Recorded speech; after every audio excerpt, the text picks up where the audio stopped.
The new blog.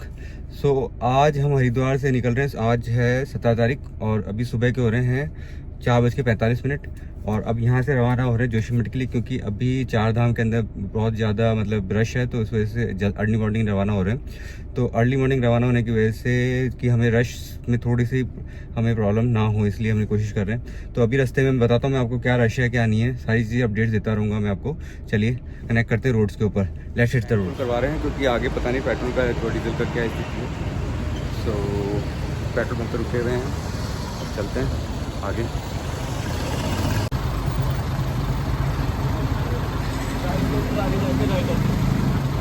14 litre diesel 15। मैंने time को वैसे वहाँ से कराया था हरियाणा से।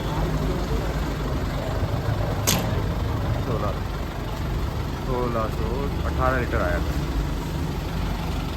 चलिए चलते हैं यहाँ से अब जल्दी से। बस अभी तो हम हैं ऋषिकेश से निकल रहे हैं और अब सामने पहाड़ दिखने लग गए हैं। अब बस इन पहाड़ों के रास्ते आपको बताते हैं और क्या वहाँ पे स्थिति है वो बताता हूँ मैं आपको, तो बने रहिए वीडियो में। पहाड़ शुरू हो चुके हैं और हम अभी रास्ते में हैं बद्रीनाथ के। 241 किलोमीटर का यहाँ से रूट है अभी और नज़ारे बहुत ही शानदार दिखने लग गए हैं। चलिए अभी ट्रैफिक है तो मैं आपको डायरेक्ट कनेक्ट करता हूँ थोड़े आगे। चलिए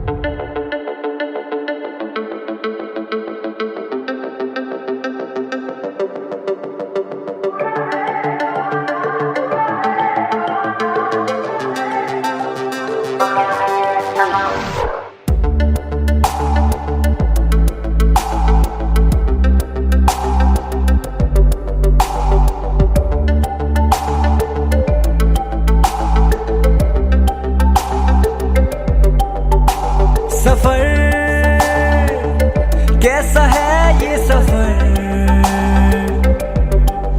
मंजिलों की न है कोई खबर। सफर कैसा है ये सफर, मंजिलों की न है कोई खबर। रास्तों से मेरी गहरी यारी हो गई, जो फर्ज से भरा था बस्ता वो भी खाली हो गया। बुरा है जमाना तू चल डगर न कर अगर मगर, कैसा है ये सफर, मंजिलों की न है कोई खबर। सफर कैसा है ये सफर,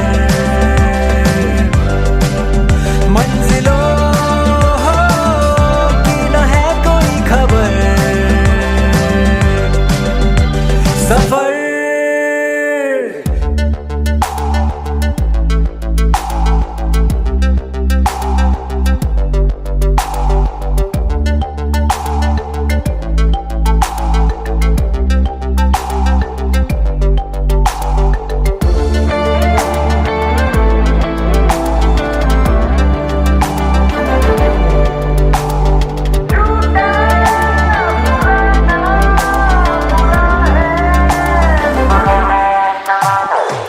पैरों को बांधे बेड़िया, बताए 100 कहानियां। तू रोशनी तू रंग है, तू उड़ रही पतंग है। बना है तू ढाने का सब आसमान है, तो इस जमाने का हर पैतरा गुजर ऐसी राह। सीनिक व्यू है, पूरा सीनिक व्यू।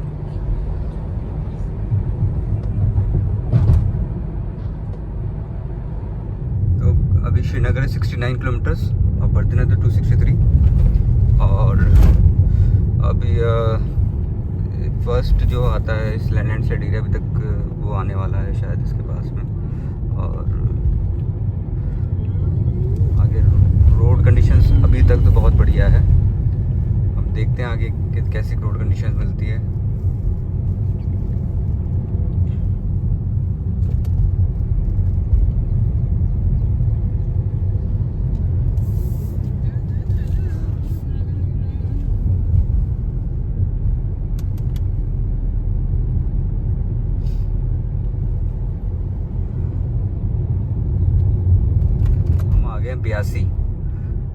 ब्यासी हम क्रॉस कर रहे हैं और ब्यासी तक रोड ऋषिकेश से A1 है, मतलब आपको कोई तकलीफ नहीं आएगी इस रोड के ऊपर। बहुत ही शानदार रोड है। अब ब्यासी के बाद अब यहाँ से हमें वो देखेंगे अब कि कैसी रोड्स कंडीशंस है। चलिए, बात ब्यासी के बाद अब आपको है ना, मतलब जैसे अभी तक 2 लेन चल रहा था, अब वो सिंगल लेन ही हो गया, मतलब विदाउट इंटरचेंज। अब यहाँ से जो रोड कंडीशन है थोड़ी सी डेप्थ कम है, मतलब जो अभी तक हम आए थे ब्यासी तक, और लेकिन सीन 1% भी कम नहीं है। जो सीन जैसे थे वैसे ही अभी भी सीन्स हैं, और जो सीनिक व्यू है वैसा का वैसा गंगा जी नीचे बहते हुए शानदार तरीके से। और आगे कटाई, पहाड़ों की कटाई दिख रही है कि रोड चौड़ा करने के लिए शायद कटाई या लैंडस्लाइड एरिया है। ये फर्स्ट लैंडस्लाइड एरिया इधर का आ गया ब्यासी का। और ये दिख ही रहा होगा आपको, पहाड़ के पहाड़ नीचे आ रहे हैं।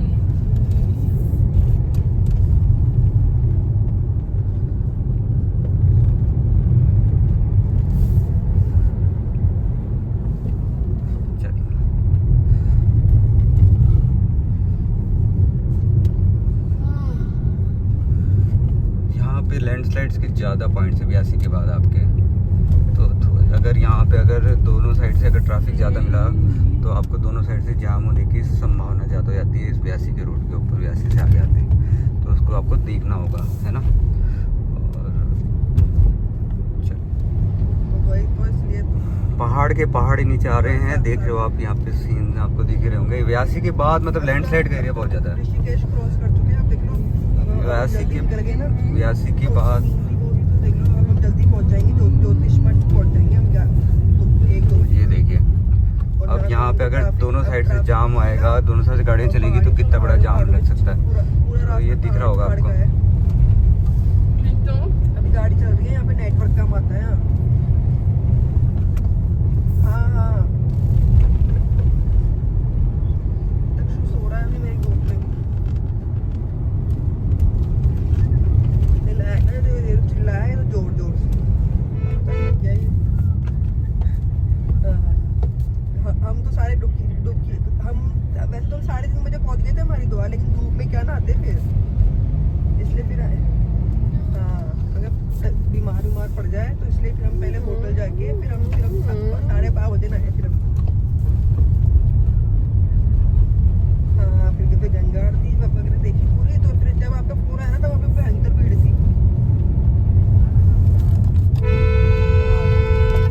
फिर हम खाना वाना खा के हम 10 बजे फ्री हो गए थे। हम मिडवे में ब्यासी से निकल 10 से 15 किलोमीटर आगे, और अभी एक टी ब्रेक के लिए, क्योंकि सुबह हम 4:30 बजे निकले थे तो टी ब्रेक के लिए रुक चुके हैं। और सब यहाँ पे इधर आता हूँ। चाय बहुत शानदार थी, बहुत ही बढ़िया चाय थी। नज़ारे दिखाता हूँ, शानदार नज़ारे। और यहाँ पे सब चाय के मजे लेते हैं, चाय के मजे लेते हैं, चाय के मजे लेते हैं। ये टी स्टॉल सोडा पानी, और हमारे कैंडिडेट भी चाय के और मैगी के मजे लेते हैं। पौना हो चुके हैं और चाय बहुत बढ़िया थी। पहाड़ी मैगी भी खाई है हमारे जो वैष्णवी है उसने। और तो अब वहाँ से रवाना हो गए हैं। अब थोड़ा सा लंबा स्टे हो गया, हमने सोचा था उससे ज़्यादा लंबा स्टे हो गया, आधे 45 मिनट का। तो अब देखते हैं, जल्दी से पिक करते हैं गाड़ी को और पहुँचते हैं। चलिए, तो ये आ गया है देवप्रयाग से 20-21 किलोमीटर पहले लैंडस्लाइड एरिया, जहाँ पे जाम लगने के 100% चांसेस हैं। 100% चांसेस हैं इसके ऊपर। तो यहाँ पे थोड़ा सा देख के आप जब आएँ बद्रीनाथ यात्रा पे जोशीमठ की साइड, तो इस चीज़ का ध्यान रखें कि यहाँ पे थोड़ा सा रोड पे लैंडस्लाइड्स के इश्यूज़ हैं। तो इस चीज़ का ध्यान रखते हुए चलें। अपन 21 किलोमीटर पहले देवप्रयाग से आपको ये चीज़, ये रोड पे लैंडस्लाइड एरिया मिलेगा। चलिए, यहाँ पे लैंडस्लाइड्स हुई है, करंटली लैंडस्लाइड्स हुई है। और यहाँ पे मेन रोड के ऊपर आपको रोड्स पे बहुत ज़्यादा मलबा दिखेगा, जो कि एक मेन कारण है उसका ट्रैफिक जैम का। लंबे लंबे जाम। अभी श्रीनगर रह गया है 5 किलोमीटर और हमें हो गया है 105 किलोमीटर हो चुके हैं हमें चलते हुए ऋषिकेश से, हरिद्वार से सॉरी। और अभी का जो टाइम ऑफ अराइवल है वो 12:38 है और अभी 4 घंटे और लगेंगे। तो अभी श्रीनगर पहुंच के मैं आपको बताता हूं कि अभी तक रोड के ऊपर 2 ही जगह ऐसा था जहां पे आपको इश्यूज हैं, मतलब रोड के ऊपर जहां पे लैंडस्लाइड से एरिया था। व्यास के ऊपर था और फिर देवप्रयाग से थोड़ा सा आगे आते तो था। व्यास के बाद से देवप्रयाग तक बहुत जगह पे लैंडस्लाइड्स एरिया है, तो उस चीज़ को आपको ध्यान रखना होगा। पहुंच चुके हैं हम देवप्रयाग और अब आपको दर्शन कराते हैं संगम का।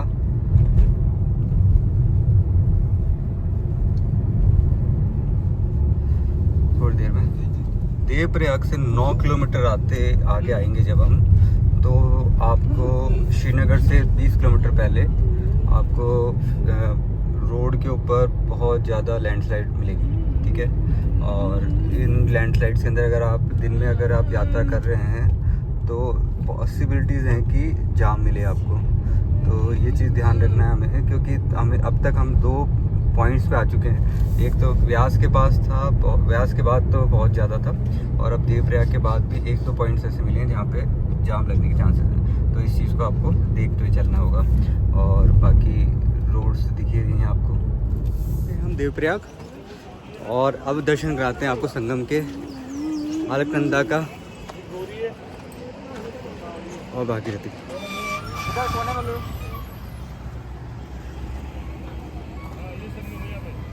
ये वो है, देखो नहाने का दिख रहा है क्या? वो है जगह, अब जाना है क्या?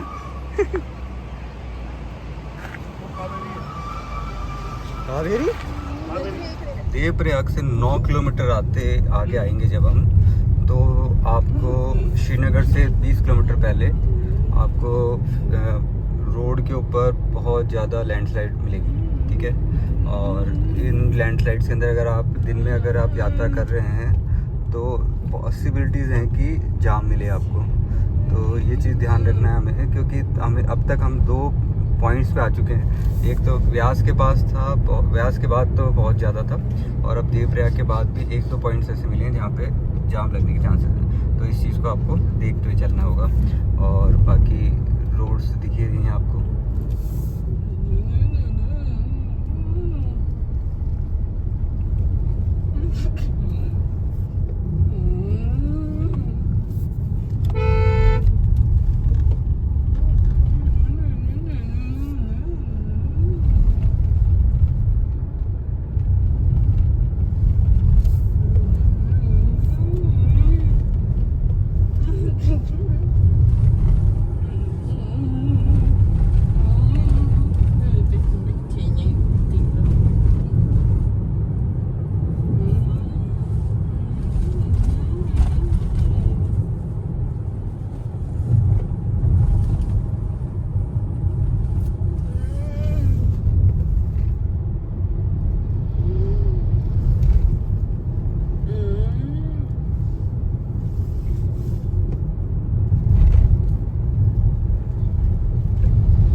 श्रीनगर वाला रास्ता है। श्रीनगर हम जब एंटर करते हैं और श्रीनगर को जब ये हम क्रॉस करेंगे तो आप कोशिश करिए कि इसको आप है ना सुबह करें, क्योंकि अब ये दुकानें खुलने लग गई और ये पूरा एरिया जाम लग रहा है। तो इस चीज़ का हमें ध्यान रखना है, ठीक है। चलिए, 1 साइडेड ओपन कर रखा है इन्होंने, अभी एक साइड से ओपन कर रहे हैं, फिर एक साइड जाने दे रहे हैं, क्योंकि आगे लैंडस्लाइडेड एरिया वहाँ पे वो रोड बिल्कुल भी ख़राब है इस वजह से। चलिए देखते हैं कितनी देर में यहाँ से ओपन करते हैं। अभी तो जाम में लगे हुए हैं,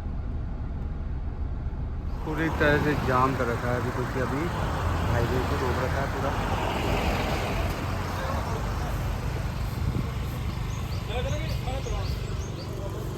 बहुत ही लंबे जामों में फंसते हुए मैं इसको भी वीडियो शूट भी नहीं कर पाया। उसके मैं क्लिपिंग जरूर डाल दूंगा, लेकिन बहुत ही लंबे जाम थे, इसलिए मैं रुद्रप्रयाग तक मैंने कोई वीडियो शूट नहीं कर पाया। लेकिन रुद्रप्रयाग तक जो केदारनाथ का जाने के जो लोग हैं उनके लिए तो ये बहुत ही मतलब फुल जाम हुआ है बुरा, और बहुत ही बुरी स्थिति है वहाँ पे मैं मानूँ तो। ठीक है, तो चलिए मैं आपको दिखा देता हूँ आगे। जैसे आप है ना निकलते हो जोशीमठ से 100 किलोमीटर पहले, तो क्या रास्ता है देखिए आप। अरे ध्यान दे ले तू कर तो फिर आगे शूट कर लेना।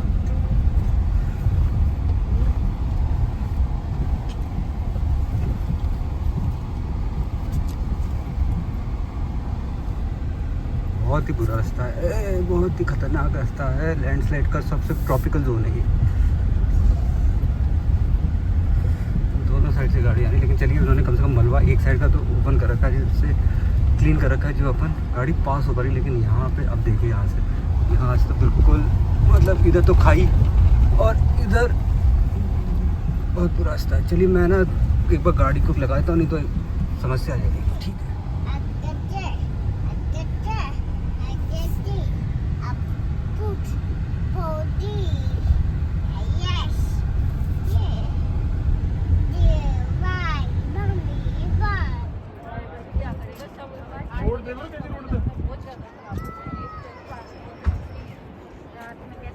बाबू वो तो बोल रहा ना मेरा